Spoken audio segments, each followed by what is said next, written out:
السلام عليكم ورحمة الله وبركاته. وأنا إسلامي أصحاب تشرفت له كسر دوادا شينال كابتن سبسكرايب لايك شير ودكاك برادر.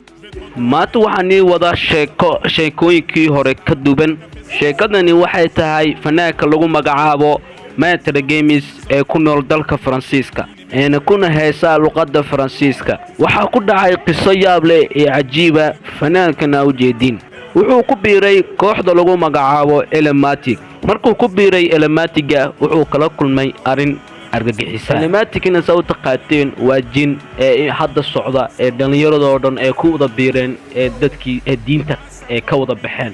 Elmatiga rab ilaahay baa sheegaya ninka shaydaan saaxiiba ninkaas cadaab buu galay ilaahay. fanaankana u jeedin lagu magacaabo Maître Gims marka uu ku biiray Elmatiga.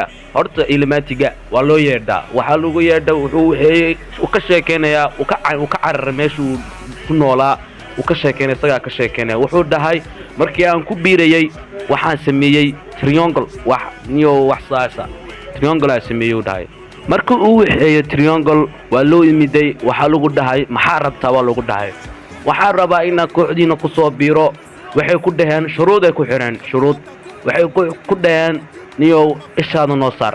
hadda waa jeedin miyaaradusi oo kiyaalo sita sababta uu xirtay oo kiyaala ishiisa ka maqan. Elmatiga hadii aad ku biir rabtid waxay shuruud ay kugu xireen hadii kugu dhahaan hooyada soo dil waa soo dilaysa hadii aad soo dili weydid adiga ku dhameynayaan.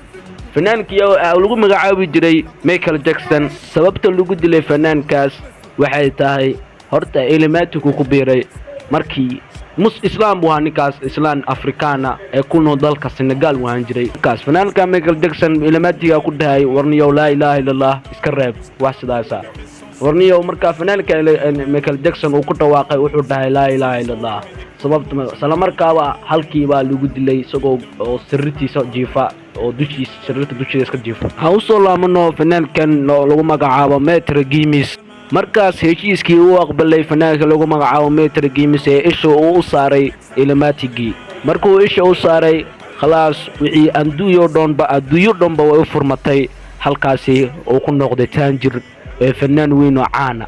muuqaalkeen maanta inta uu ugu yahay kan waa Party 1 ee kala socda inta kale Party 2. السلام عليكم ورحمة الله وبركاته.